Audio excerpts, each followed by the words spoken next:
Well, good afternoon to you all. Thank you for coming. I'm going to speak about the Rigved and show that it contains just about everything that one may find in the Indo-European, in the other Indo-European languages. Also, it contains anything one may find in any poetry at any time in any country of the world.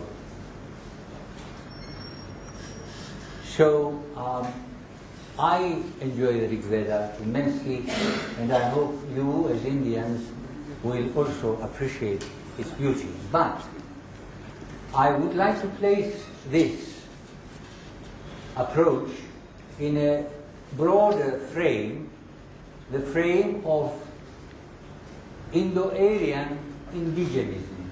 Thank you.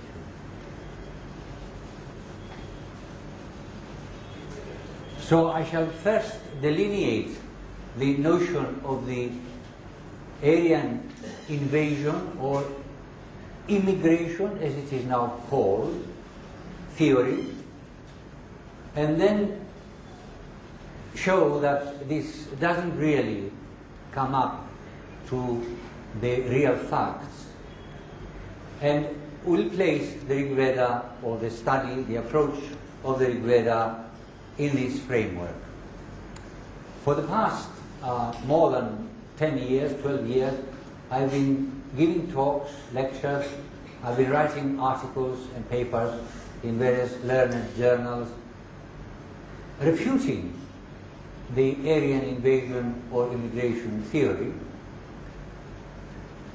and supporting the Indo-Aryan indigenism. In other words, that the Indo-Aryans were here certainly for 5,000 years BCE. BCE means, in the old tradition, before Christ. BCE means before the current era. CE means after the current era. Now,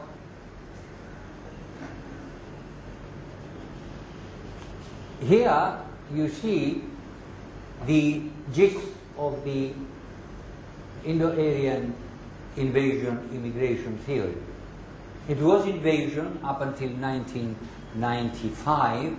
After 1995, Western mainstream scholars stopped talking about an invasion and began to talk about an immigration. And in recent years, they don't talk about an immigration as such, but as waves of immigrants, small numbers, getting into Sapta Sindhu. Sapta Sindhu is the area where the Vedic people lived in the 4th millennium BCE. What you see on the map are languages, not really races or people, but the languages, the Indo-European languages. Now, it's quite possible that among you are people who will want to know about Dravidian, but my studies never took me to Dravidian, so I don't really know very much about Dravidian. So I would beg you not to ask me too much or too detailed questions about Dravidian. My field is Indo-European. And here you have all the Indo-European languages, and the dotted line, can you hear me at the back? Yeah? Well, the dotted line shows how the Indo-Iranians, who were regarded as one group, a unified group. Hello? Okay? Yeah. Moved from the Russian steppe down through the Caucasus Mountains, first into Iran, where they settled for a period, and then the Indo-Aryans, what we call the Vedic people, moved away from there and came to Sapta Sindhu.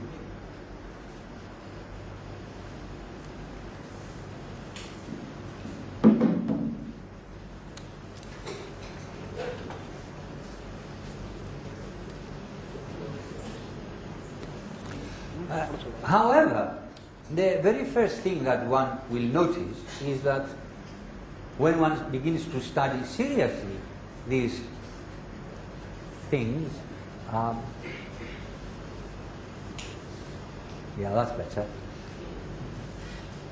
No text of the Vedic period seems to have a memory of any such trip. The Rigved doesn't remember anything. The Yajurveda, Tharva Veda, the Brahmanas, they don't have any mention of any trip down into Sapta Sindhu. They take it for granted that they always lived there and that their ancestors always lived there. And you can look up Mandala 4, Hymn 1, stanza 3, where the Angiras poet talks about his ancestors being here all the time, doing the sacrificial rituals here all the time. Then again in Mandala 7, hymn 76:4, the Vasishtas say the same thing. We've always been here, our ancestors have always been here. Now in contrast, if one looks at the Old Testament, which contains the cultural tradition of the Hebrews, the Jewish people, there you find that the authors describe the trips from southern Mesopotamia up into northwest and coming into Palestine and meeting various people. They even passed from Egypt, and they were held there for some period before they arrived at Palestine. The Avestan people, the old Iranian people, the old Persians, in Avesta, in the second book I think, they recall that they traveled from 16 different places before they arrived at their historical habitat in Iran. And then from Iran they moved northwest and spread right through Persia.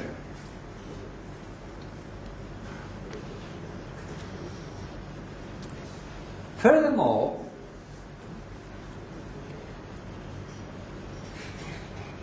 we find that in several mandalas, in several hymns, it is said that the wise people among the Indo-Aryans, among the Vedic people, spread outwards to civilize other people, that they should diffuse the Aryan laws. The Aryas were not a race. The Aryas were the people who followed the Aryan laws, the Aryan way of life. And un-Aryas were those who did not follow the Aryan way of life. So among the 5 tribes of the Vedic people, the 5 tribes being Anus, Durvasas, Druhyus, Purus, and Yadus. These were the 5 tribes of the Vedic people. Now they live in Sapta Sindhu, in the 7 rivers, the system of the 7 rivers, with Saraswati as the axis of that system. Now some of these were not Aryas in the sense that they chose not to follow the Aryan way of life, and there were internecine wars between the un-Aryas and the Aryas. And some of these people, the un-Aryas, moved away. We'll look into that shortly. Can I have the next one, please?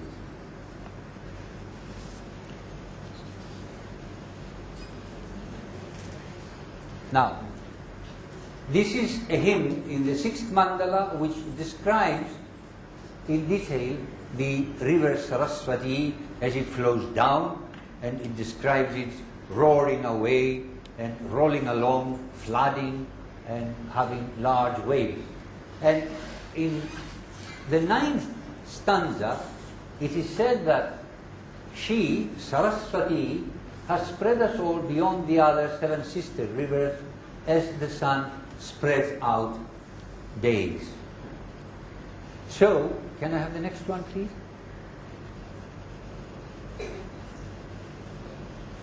Here are the 5 tribes along the rivers, and they spread out according to this particular stanza in that particular hymn.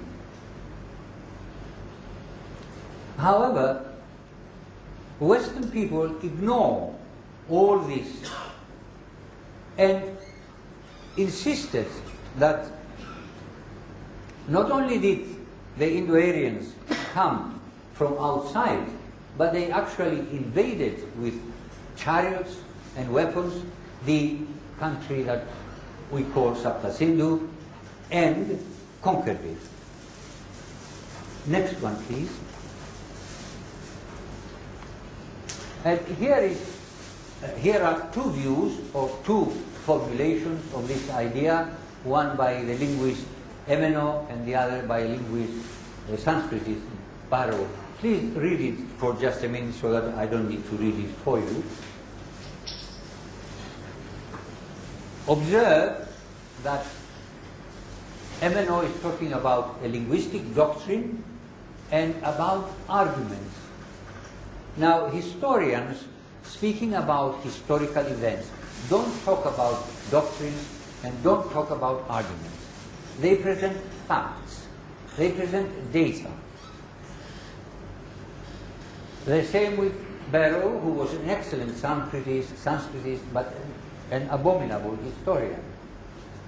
Now, in 1966, George Dales, a Western archaeologist, published an article in the Scientific American in which he showed that in fact there had been no invasion at all.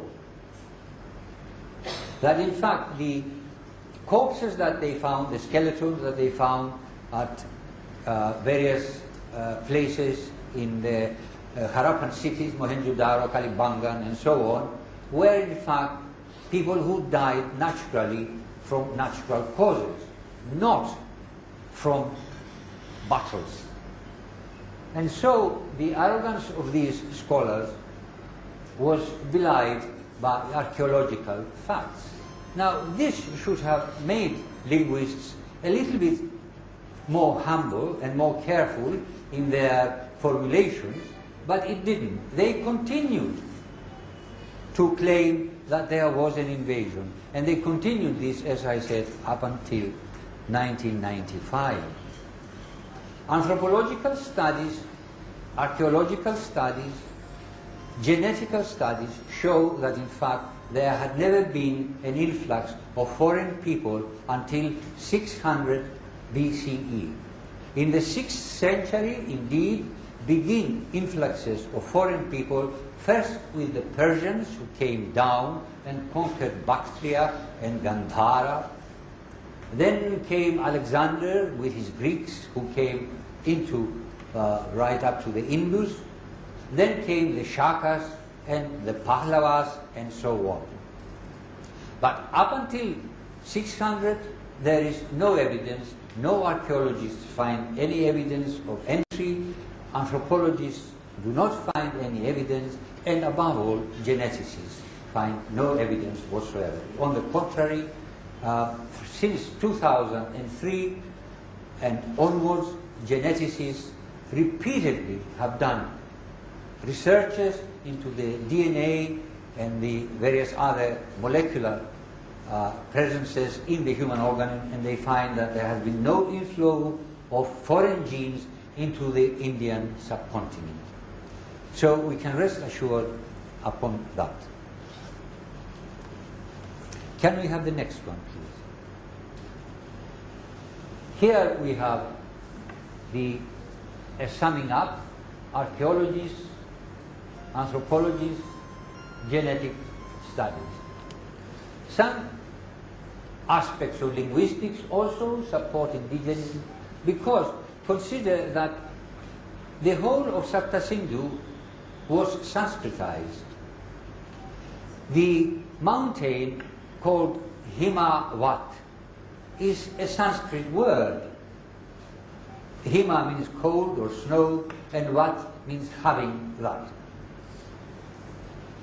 The rivers, Saraswati, means a river which has eddies, pools, currents.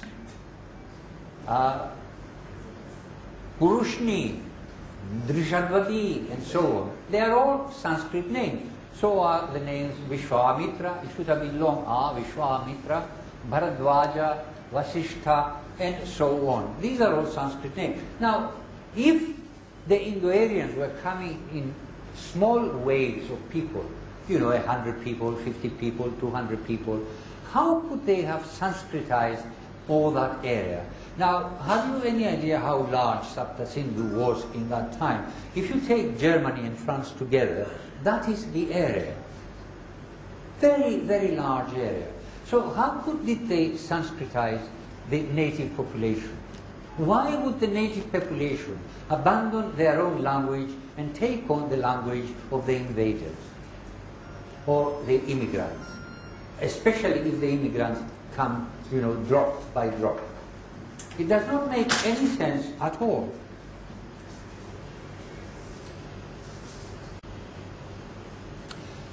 I shall now examine the Rigved applying what's called the preservation principle.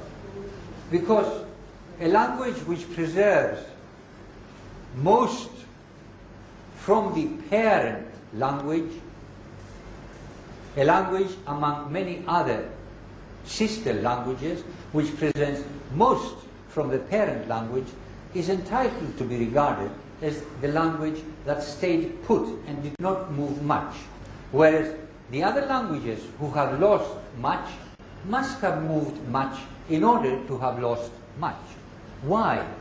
Because in those days there were no books, there was no wireless and no television, there was no Ministry of Education issuing edicts that this should be studied and that should be studied. It was all oral tradition. So, if you are on the move, you don't have time to sit down with your children and teach them the sacred law that you have traditionally. If, on the other hand, you stay put, then you have time to sit and teach the children what they should know. So, those who move away, because they move, they don't have much time, and so they lose much of the traditional law. Those who stay put have much time, and therefore can teach the children the tradition, and so the preservation will be greater.